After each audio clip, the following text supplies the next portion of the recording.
তাদের প্রাথমিক পুলিশের কাছে বক্তব্য আর বিজ্ঞ আদালতে যে বক্তব্য দিয়েছে এটাতে আরও অনেক কিছু ক্লিয়ার হয়ে গিয়েছে। আমাদের কাছে ময়নাতদন্তের যে রিপোর্ট এসেছে সেই রিপোর্টে 4 জনকে শ্বাসরোধ করে হত্যার বিষয়টা ময়নাতদন্তে প্রমাণিত হয়েছে। আর যে 2 জন নারী ভিকটিম আছেন আগামী চক্রবর্তী এবং প্রীতিলতা চক্রবর্তী, আমি ওনাদের প্রতি সম্মান রেখে মৃতদেহের প্রতি সম্মান রেখে বলছি যে ওনাদের ভেজাইনাল সোয়াব নেওয়া হয়েছিল, কোনো ধর্ষণের আলামত পাওয়া যায় নাই। আর অ্যাসফেক্সিয়া বা গলায় শ্বাসরোধ করলে এটা আপনারা জানেন, এটা যাদের অভিজ্ঞতা আছে, বীর্য বের হয়ে যায়, মলমূত্র বের হয়ে যায়। এই বীর্য হলো ওই ডেড বডির বীর্য, এটা অন্য কোনো বাইরের বীর্য না। আর এটা আমরা একটা দেখছি যে একজন ডোমের কথা একটু প্রচলিত হয়েছে, সেখানে কিন্তু বলছে যে তার বীর্য বের হয়েছে, অর্থাৎ ভিকটিমের।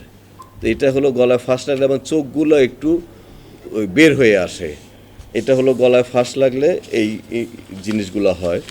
আর পোস্টমর্টমের রিপোর্টে এগুলো ক্লিয়ার হয়ে গিয়েছিল।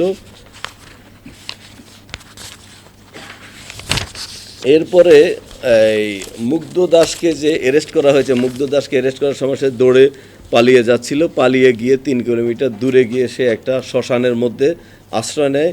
সেই শ্মশানের যে কেয়ারটেকার বিদ্যুৎ দাস শ্মশানের গার্ড, সে একাই থাকে শ্মশানে। বিদ্যুৎ দাসের সাথে আমরা কথা বলেছি, তিনিও কোর্টে 164 ধারা জবানবন্দি দিয়েছেন। বিদ্যুৎ দাসের সামনে গিয়ে সে খুব টায়ার্ড হয়ে পড়ে এবং বলে যে দাদা আমাকে একটু পানি দাও, আমাকে একটু আশ্রয় দাও, আমি তো গণপতি স্যার সহ 4 জনকে খুন করে চলে আসছি, আমি এবং সিদ্ধার্থ দাস। তো এরপরে সে পানি দিতে এবং আশ্রয় দিতে অস্বীকার করে, যে যেহেতু খুন করছে, খুনের কথা স্বীকার করছে, খুনিকে আশ্রয় দিলে সে বিপদে পড়তে পারে, এজন্য সে আশ্রয় দেয় না। এর পরক্ষণেই পুলিশ সেখানে পৌঁছে যায়, পুলিশ তাকে টেক ওভার করে হ্যান্ডকাপ লাগায় নিয়ে আসে। তো সে বিদ্যুৎ দাসের বক্তব্য আমরা নিয়েছি। সিদ্ধার্থ দাসের মা জানিয়েছেন তাদের সাথে, অর্থাৎ এই গণপতি স্যারের পরিবারের সাথে খুব একটা মিশতেন না ওনারা। আপনারা জানেন এই হিন্দু সম্প্রদায়ের মধ্যে জাতের একটা বিষয় আছে, স্যাররা ছিলেন ব্রাহ্মণের জাত আর অন্যরা ছিল মাসুয়া পাড়ার, একটু জাতের একটা পার্থক্য ছিল, এটা যার জন্য মেশা কম হতো। আর আমরা আগামী চক্রবর্তীর যার সাথে বিয়ে হওয়ার কথা ছিল, অদিত কর, পেশা ছাত্র, ওনার সাথে আমরা কথা বলেছি।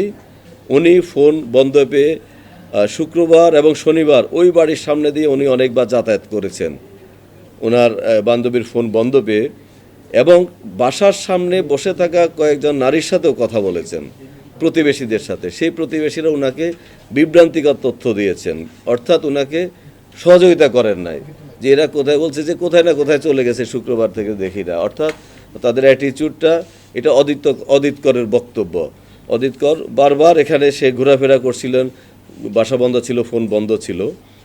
আর আমাদের যে 2 জন অভিযুক্ত অ্যারেস্ট আছে, সিদ্ধার্থ দাস, মুগ্ধ দাস, তাদের ডোপ টেস্টের প্রক্রিয়া, ডিএনএ স্যাম্পলের প্রক্রিয়া, এগুলা আমাদের আন্ডার প্রসেস। এগুলা বিজ্ঞ আদালতের অনুমতি নিয়ে একটু টেকনিক্যাল কাজ যথাযথ কর্তৃপক্ষের মাধ্যমে এগুলো করতে হয়, সেই প্রসেসগুলো আমাদের চলতেছে। আর যে বন্ধুর সীমান্ত দেশের বাসায় ওই ঘটনার আগে তারা 3টা ইয়াবা সেবন করেছিল, সেই সীমান্ত দাস কোর্টে স্বীকারোক্তিমূলক জবানবন্দি দিয়েছেন সাক্ষী হিসাবে। তো এই হলো আমাদের অগ্রগতি। আর মামলাটা এখনও তদন্তাধীন, এখনও চলমান রয়েছে। মামলাটার পরবর্তী কোনো আপডেট পেলে, যেহেতু এই মামলাটা অত্যন্ত চাঞ্চল্যকর মামলা, দেশ বিদেশের জনগণের সবার এটা জানার প্রতি আগ্রহ আছে, আমরা আপনাদেরকে ডেকে পরবর্তী তথ্য অগ্রগতি আমাদের পক্ষ থেকে যিনি থাকবেন তিনি আপনাদেরকে জানাবেন।